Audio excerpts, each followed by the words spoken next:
Aku Adini, si adik di tim CBA. Backgroundku adalah lulusan S1 Gizi Universitas Indonesia dan Master of Science dari Health Food Innovation Management, Maastricht University, The Netherlands. Karena basic dan backgroundku adalah food and nutrition, mungkin kedepannya kita juga akan bahas tipis-tipis tentang healthy lifestyle, tentang food, nutrition, atau bahkan mungkin pengalaman kuliah di luar negeri. Jadi stay tune ya.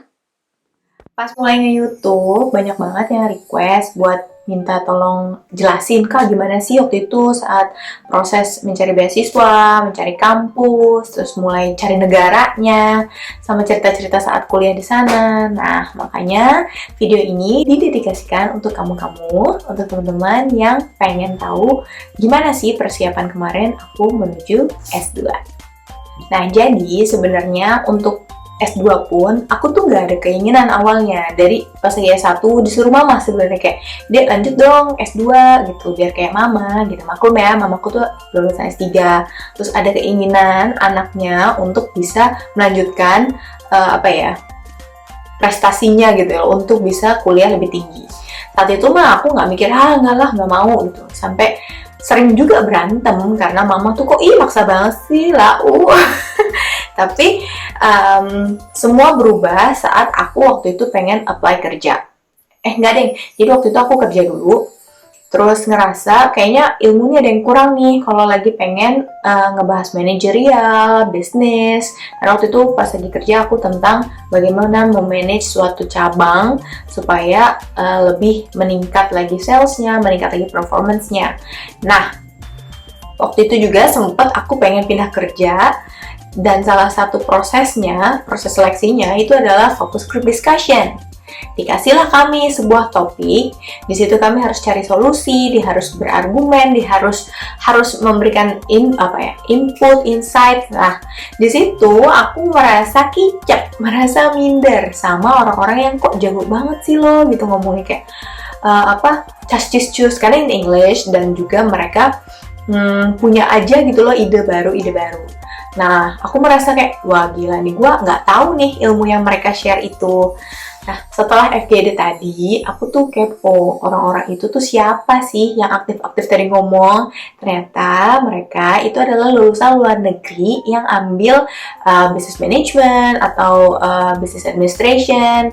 Meskipun mereka nggak punya background food ya, karena kemarin aku apply-nya di food company, tapi mereka tuh bisa memberikan insight, solusi yang general gitu loh, bisa diterapkan di semua ranah, dan menurutku itu keren banget. Nah, dari situlah aku mikir kayaknya gue harus deh yang namanya belajar lagi supaya lebih paham tentang food business, paham tentang manajemen, dan bisa menang dari orang-orang tersebut kalau lagi berargumen gitu loh. Jadi benar-benar motivasi itu datang dari diri sendiri sebenarnya, tapi aku terinspirasi sama mereka.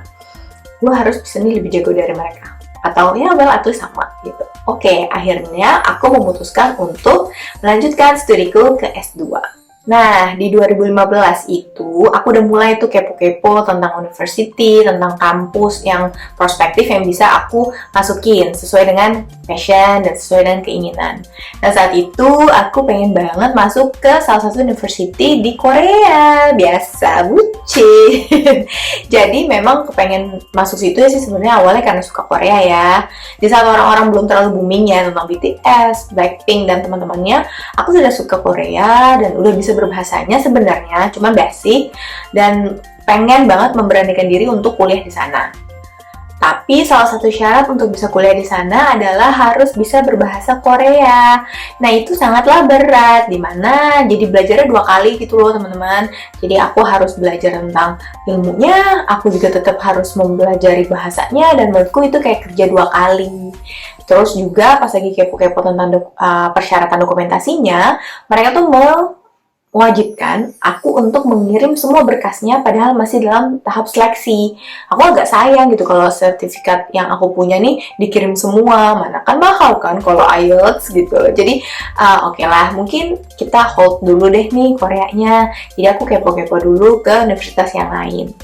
sambil aku cari universitasnya, aku pun juga nyari beasiswanya. Karena setelah kepo-kepo harganya, itu sangatlah tidak murah, sangat mahal gitu loh kan. Dan aku juga ngira kayak, keluarga aku nggak bisa nih, kayaknya mesti jual rumah kayaknya nih kalau misalkan pengen kuliah gitu ya. Jadi akhirnya aku pun kepo-kepo tentang beasiswanya. Dan setelah cari tahu tentang semua beasiswa, ada beasiswa ke Australia, beasiswa ke Inggris, beasiswa kemana-mana, tapi yang paling aku kayaknya masuk nih gitu adalah beasiswa LPDP dari Kementerian Keuangan. Nah, setelah kepo-kepo tentang beasiswa, daftarlah dini ke beasiswa LPDP, karena kayaknya itu yang paling masuk kan ya, tadi aku udah bilang. Nah, untuk syarat-syarat, mungkin teman-teman bisa cek langsung kali ya ke websitenya di pdp.kemenkeu.go.id. Ada linknya di description, daripada aku sebutin syaratnya, terus ternyata ada perbedaan, kan nanti aku yang salahin. Jadi, mendingan kepo aja langsung ke sana.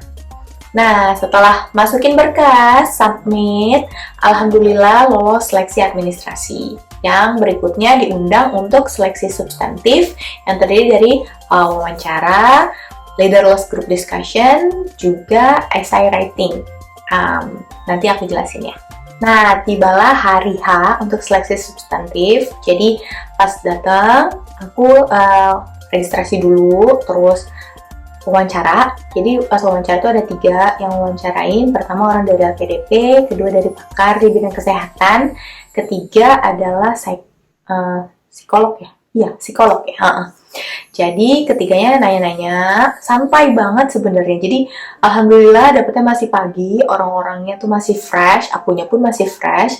Terus sangat ramah dan tidak ada pertanyaan personal yang gimana-gimana gitu. Jadi aku sangat bersyukur pas lagi interview kemarin tuh aman, damai, sentosa. Terus habis itu datanglah aku ke sebuah ruangan untuk leaderless group discussion. Ada berapa orang ya? Kayak 10-15 orang.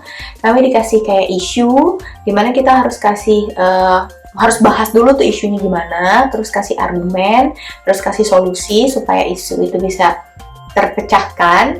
Dan di situ memang dilihat bagaimana sih seberapa berbobot gitu ya, kita punya insight, kita punya argumen.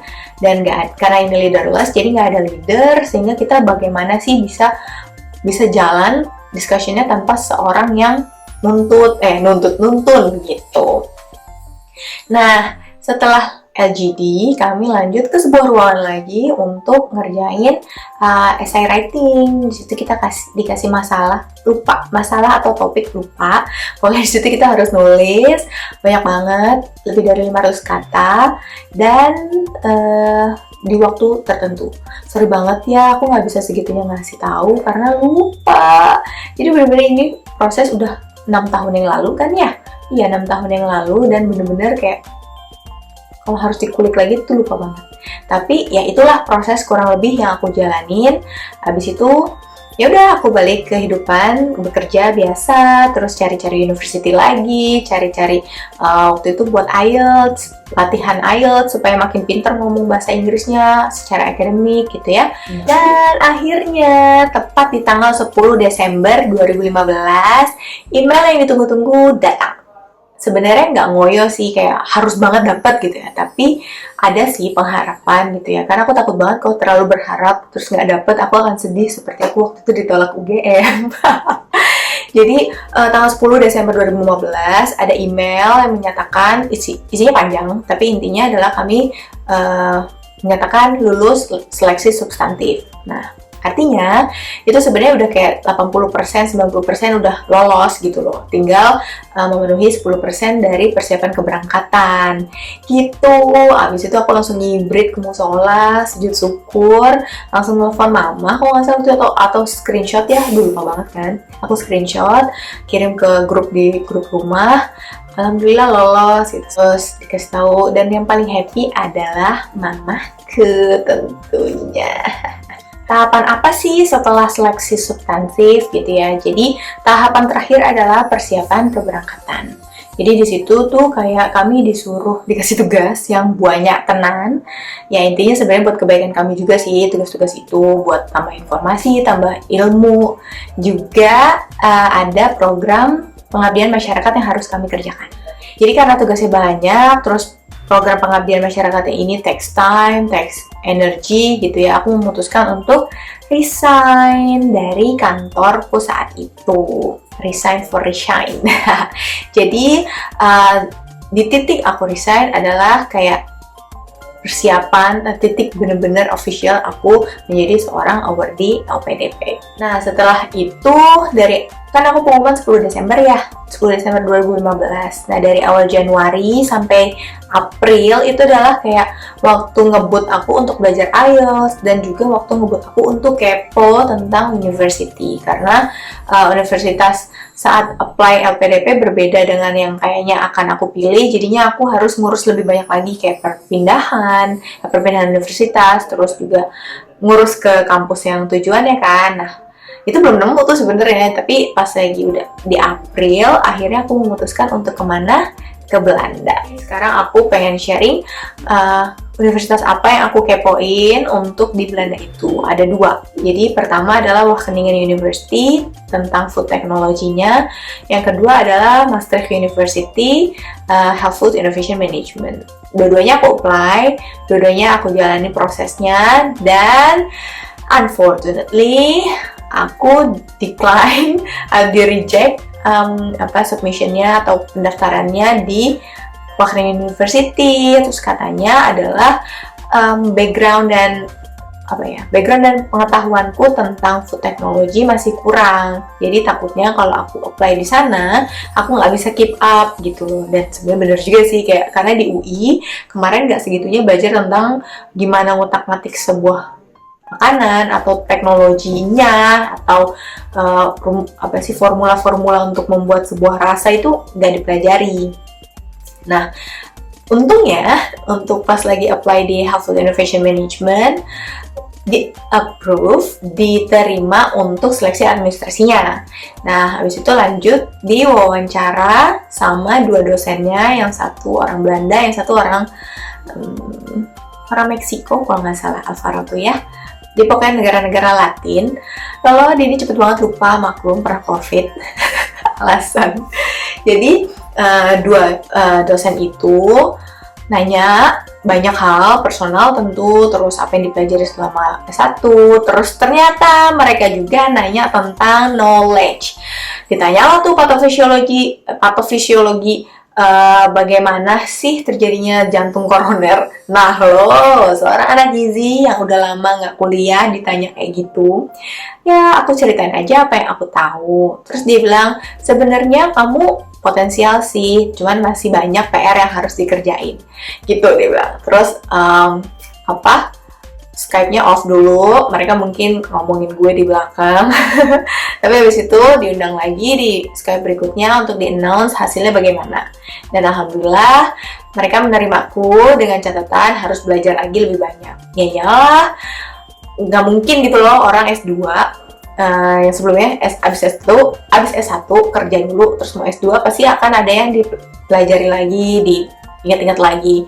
Nah, mereka menerimaku dengan dengan notice gitu. Jadi kamu tetap harus baca dulu ya. Nih kami kasih PDF, beberapa PDF yang harus kamu baca. Jadi saat kamu sampai sana nggak blank-blank amat. Gitu sih intinya. Ya nggak apa-apa sih. Gue happy disuruh baca karena jadi tahu nggak jelas, nggak ngalor ngidul informasi apa yang harus dicari. Jadi tanggal kemarin di approve-nya tuh tanggal 20 Mei 2016. Jadi alhamdulillah secara official tanggal 20 Mei aku sudah punya letter of acceptance yang bisa aku pakai untuk ngurus di LPDP. Karena waktu itu LPDP kalau nggak salah ngasih deadline gitu loh ya, kalau misalkan dalam ultimatum gitu, kalau dalam bulan ini belum dapet beasiswanya baik gitu. Jadi oh my gosh, jadi aku bener-bener buru-buru nyari universitas dan alhamdulillah dapat universitas yang aku mau gitu. Dan karena negara tujuannya udah tahu yaitu Belanda, jadi kedepannya langsung mempersiapkan khusus bagi negara tersebut kayak housingnya, terus visa, terus dokumen-dokumen yang perlu disiapkan menuju Belanda. Nanti ya di video selanjutnya, stay tune.